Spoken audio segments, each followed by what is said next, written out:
베드로전서 1장 9절 말씀. 베드로전서 1장 9절.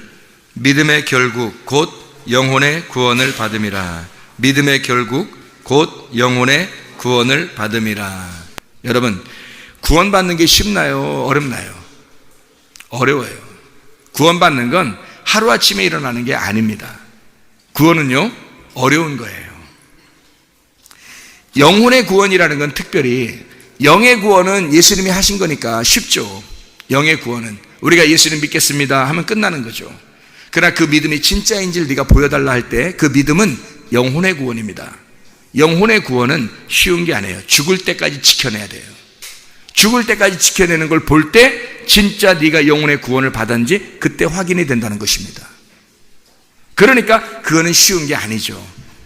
그러니까 그렇게 끝까지 간다는 것은 어려운 일이니까 좁은 문인 거예요. 넓은 문이 아니라 좁은 문인 거죠. 그래서 좁은 문으로 들어와라 그러는 거예요. 주보를 한번 보고 읽고 마치도록 하겠습니다. 주보에 있는 거. 넓은 문과 좁은 문이 있습니다. 문은 펠레라는 단어로 두 짝으로 이루어진 문을 말합니다. 한 짝은 예수님이고 한 짝은 그리스도입니다. 다시 말하면 이 두 짝이, 한 짝은 예수님인데 예수님으로 오신 것은요, 그리스도가 예수로 오신 것은 우리 때문에 온 거니까 죽은 나와 죽은 내가 예수로 부활한 그 예수라는 문과 그리스도라는 문, 이 두 짝으로 이루어진 게 펠레 문이에요. 그러니까 두 개로 이렇게 이루어진 거죠. 이렇게 열고 닫고 이렇게 된 게 두 개의 짝. 성경도 두 개로 이렇게 돼 있죠. 이렇게 두 개로 열고 닫고 돼 있잖아요. 이게 완성된 문인데 이게 펠레라는 단어예요.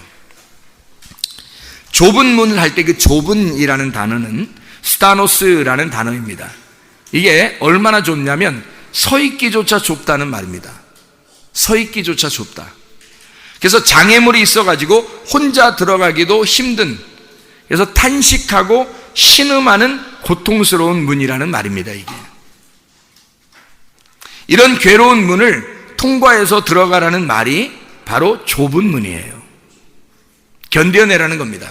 인내를 쉬운 거면 인내하라고 했겠어요? 성경에서 쉬운 거라면 인내하라고 했겠냐고요? 아니죠.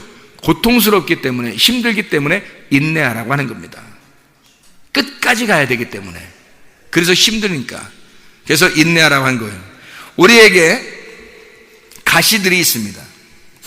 우리가 원해서 있는 것이 아니라 운명적으로 집안 대대로 내려오던 가시들이라는 말입니다.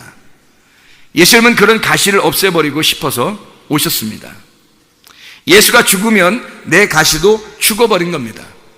괜히 나는 땅에 가시가 뭐 이런 거 있어, 그래서 괜히 뭐 주장하지 마세요. 예수가 죽었으니까, 그걸 진짜 믿지 않았으니까 남아있는 거고, 진짜 믿었으면 없어지죠. 예수가 없애버렸으니까. 우리가 땅의 운명을 주장하며 살지 말아야 하는 이유가 바로 여기에 있는 겁니다. 나를 위해서 죽으신 예수를 진정으로 믿으면 사라지는 운명들입니다. 자기 십자가를 지고 하늘의 운명을 쫓아 살아야 하겠습니다. 문이 두 개가 있습니다. 성전에서도 동쪽과 서쪽의 문이 있습니다. 서쪽은 지성소 쪽으로 가는 문이고 동쪽은 뜰을 거쳐 광야 쪽으로 나가는 문입니다. 좁은 문을 선택해서 지성소의 말씀을 만나야 합니다. 좁은 문, 하늘의 운명, 지성소의 말씀을 선택하여 살아야 합니다. 이것이 믿음입니다. 서쪽의 문으로 갈 거냐, 아니면 동쪽의 문으로 가서 광야로 나갈 거냐. 이게 아사셀 염소라는 거 들어봤죠? 두 개의 염소가 있는데 그 아사셀 염소가 어디에 나와요? 레위기 16장 6절부터 10절 한번 봐봐요. 뭐라고 나와요?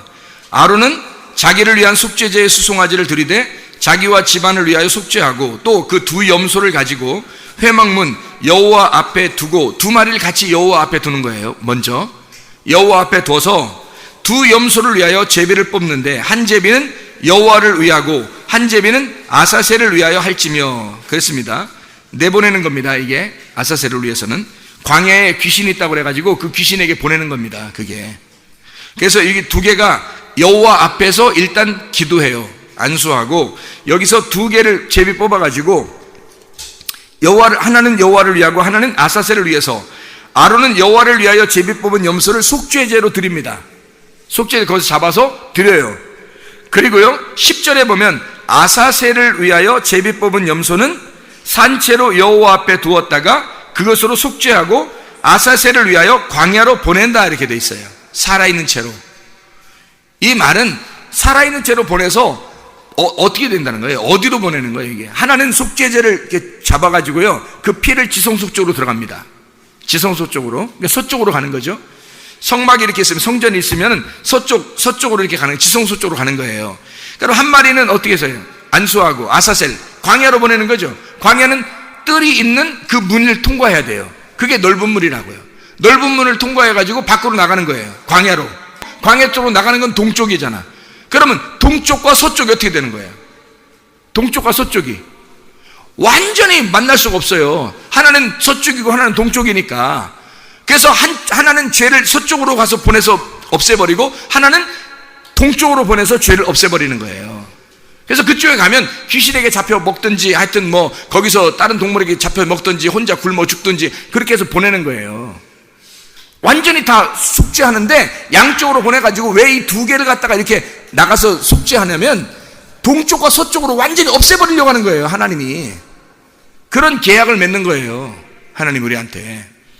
이거를 증명해내는 게 시편 103편이에요 시편 103편. 시편 103편을 보니까 뭐라고 돼 있어요? 12절에 뭐라고 돼 있어요? 동이서에서 먼 것 같이 우리의 죄과를 우리에게서 멀리 옮기셨으며. 우리의 죄를 속죄할 때 양쪽으로 동쪽과 서쪽으로 다 보내가지고 영원히 그 두 염소가 만나지 못하도록 그렇게 만들어 놓은 거예요. 그게 죄를 서쪽에서 동쪽으로, 동쪽에서 서쪽으로 완전히 떨어뜨려 놓은 거예요. 못 만나고 다시는 그 죄 때문에 죽지 않도록. 우리가 그 죄를 그렇게 용서하시기 위해서 죽으신 분이 바로 주님이시라고요. 생각해 보시라고요. 예수님이 이쪽으로 가가지고 서쪽으로 가서 지성소에 하나님의 피, 하나님에게 자기 피를 드리죠. 그죠? 그리고 예수님 어떻게 해요? 예루살렘 성문 밖에서, 성문 밖이 어디예요? 광야죠? 성문 밖에서 주님이 죽으신다고요. 십자가에 매달려 죽으신다고요. 누구한테? 이리떼들한테. 그 예수를 잡아 죽이고자 이를 드득드득 하는 그들에게 예수님이 죽임을 당한다고요. 이해가 돼요? 그래서 이 모든 죄가를 동의서에서 먼 것 같이 완전히 떨어뜨려서 너희들이 속죄할 게 없는 거예요. 우리가 할 수 있는 게 없는 거예요. 우리는 은혜만 구하는 거예요. 그래서 너희들은 하나님이 주신 선물 예수 그리스도 그 은혜 안에서만 믿음으로 구원받아라. 하나님이 일방적으로 다 사랑해 줬으니까, 은혜를 주셨으니까 너희는 그걸 믿으라는 거예요. 그거 믿으면 구원받는데요. 너희가 그 은혜를 인하여 믿음으로 말미암아 구원을 얻었나니 너희에게서 난 것이 하나님의 선물이라. 행위에 난 것이 아닌 누구든지 자랑치 못하게 하려 함이니라. 우리가 진짜 믿음을 가진 것도 말씀 때문이잖아요. 말씀을 깨닫고 나니까, 말씀을 주시니까 그 말씀 때문에 알게 된 거예요. 아, 주님이 그러셨구나. 우리를 이렇게 사랑하셨고 이렇게 일방적으로 구원하셨구나.